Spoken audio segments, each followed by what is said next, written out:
If you're watching this, you're probably thinking about marketing. You're probably nervous and anxious about it.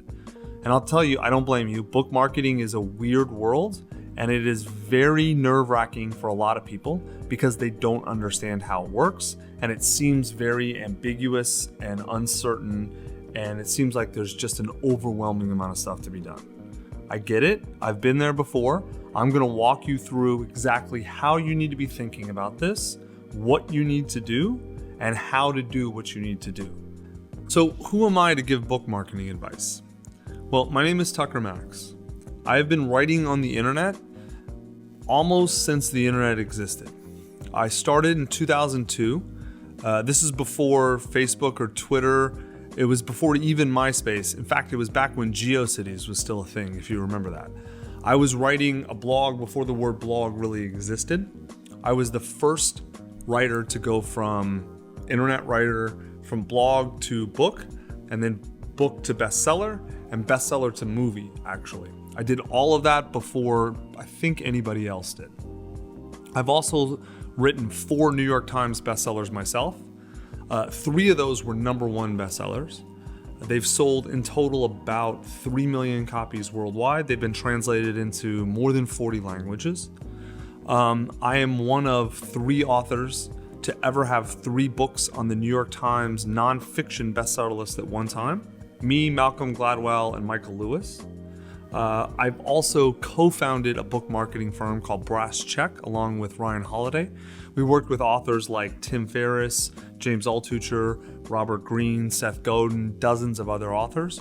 All told in my career, I've been involved with at least 25 best-selling books in some way, shape, or form. Including the books that I've written, I've been involved in campaigns that have sold over 10 million books. I think it's actually a lot more than that. I'm just trying to be conservative.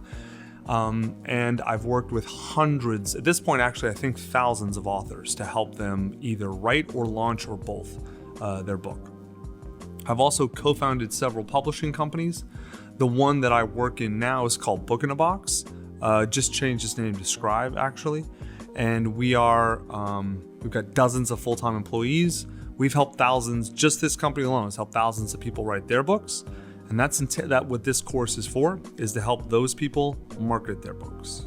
Part 1, how to think about book marketing. Most people teach and think about book marketing in a way that doesn't work for the authors that work with us. Right? So I'm going to give you 2 frames for book marketing, and I'm going to come back to these again and again and again over this course. In fact, I won't let you forget these, so I'm not going to tell you not to forget them. The first one I'm going to explain is a book is a marketing tool, not the thing you market. Now, a lot of people think if they're going to get visibility from a book, what they have to do is become a famous best-selling writer who sells millions of copies. Because isn't that the best way to get visibility for a book, right? No, it's actually not. And I'm saying that as a dude who actually was a famous best-selling writer who sold millions of books. That doesn't actually work well, right? It's not that it's bad to have a goal of being a famous writer or selling lots of books. It's just that it's utterly unrealistic for you, and it usually is going to hurt you in your actual goals. So let me explain. First off, to give you some perspective, there are about 300,000 new books published every year in America. In fact, I think that number's even gone up. I think last year it was 500,000.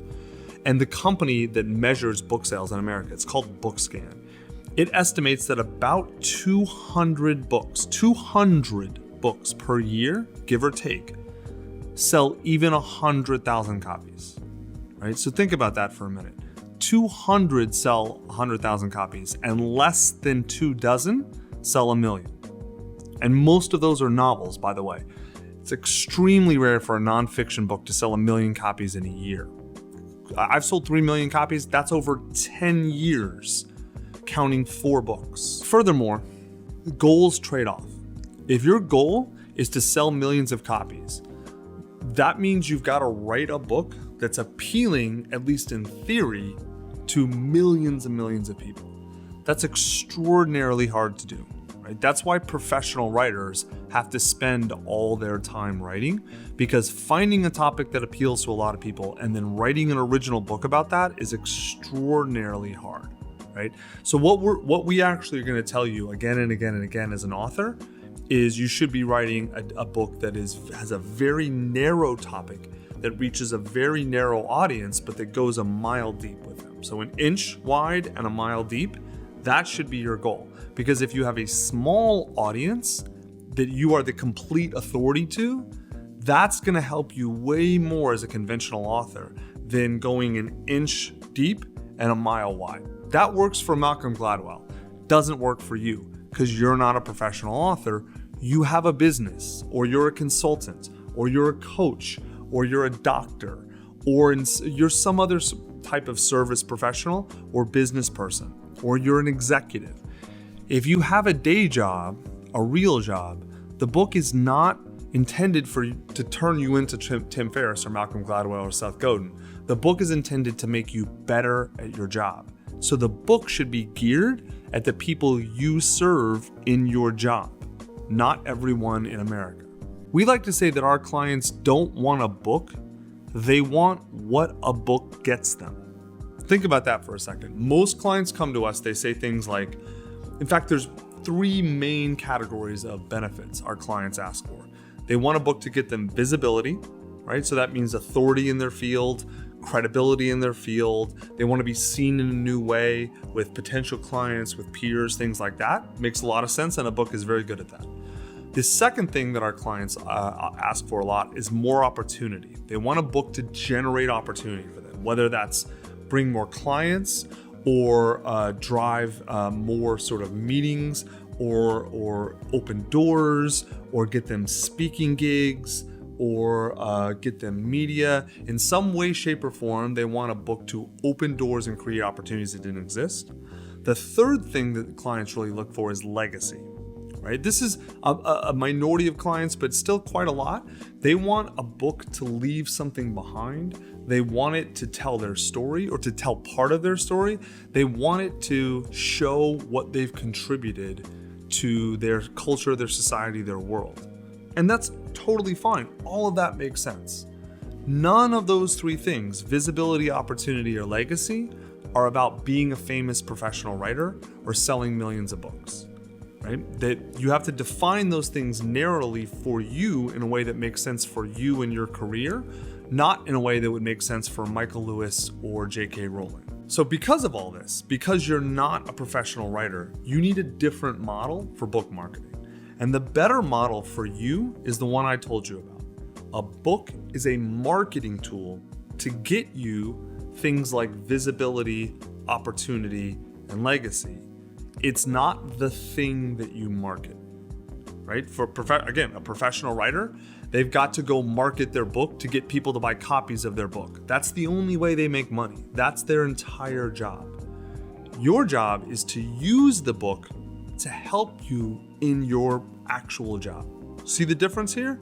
Once you understand this, it makes book marketing really easy and it makes it really understandable, as opposed to trying to think, oh God, how am I gonna do what Seth Godin does? You're not going to. So don't think of it that way. That's what this entire course is oriented around, teaching you how to use your book in the way that helps you, not trying to be Seth Godin.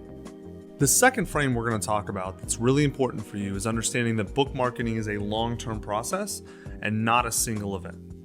Now look, I know in the first part, I crushed all your dreams about being a famous professional writer and selling millions of books and hitting the bestseller list, okay? But look, even if you knew that was a fantasy, I get that's still a little bit of a letdown, right? Because everyone kind of has that fantasy. But there's a good side to this. As someone who's lived that and who's run bestseller campaigns and massive launches for famous authors like Tim Ferriss and others, I can tell you that process sucks. Running a big book launch is awful. It is hundreds of moving parts. It's an immense amount of work. And it's not a full-time job for one person. It's a full-time job for a team of people. The only way you can have a big book launch is if you have an existing, established audience and you have a clear way to reach them and you are basically a professional entertainer. It's terrible. I got out of that business because I hated it so much. It sucks. Right?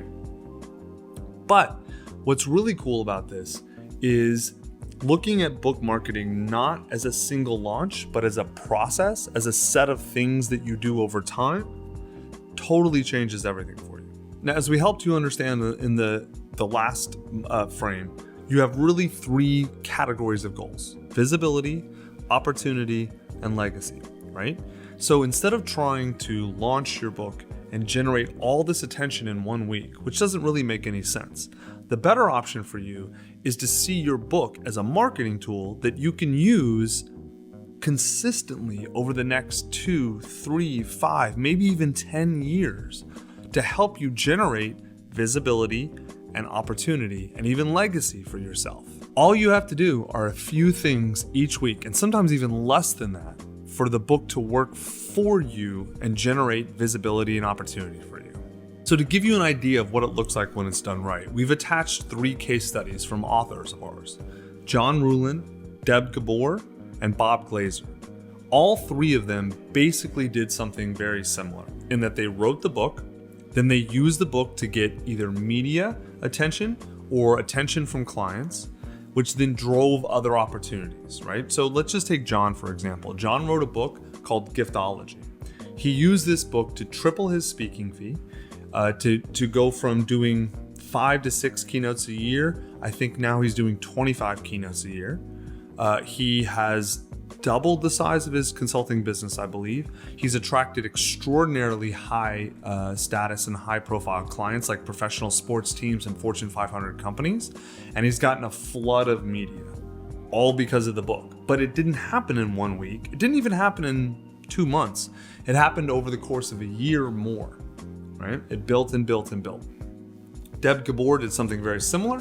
Bob Glazer did something very similar. You can read the specifics in the case studies that outline exactly how they use their books over time to drive the results they were looking for. The most important thing in the case studies to look for is how they didn't try and emulate Tim Ferriss or Seth Godin or Malcolm Gladwell or Michael Lewis. They didn't try and pretend they were professional writers. They used the book as a marketing tool, principle 1, and they also looked at the book as an ongoing process and not a single launch, principle 2.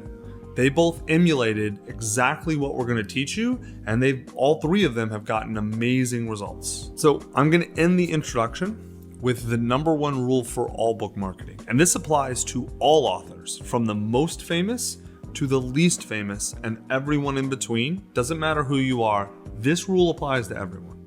And it's going to sound really harsh, and it's going to sound actually mean even, but it's kind of designed that way to get you out of your fantasies and into reality so you can use your book to drive results for you.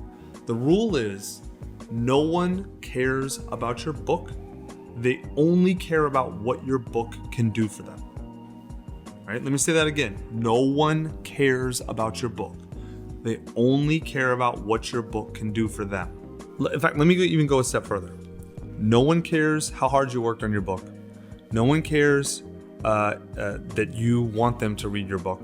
No one cares anything at all about anything in your book, except as it benefits them.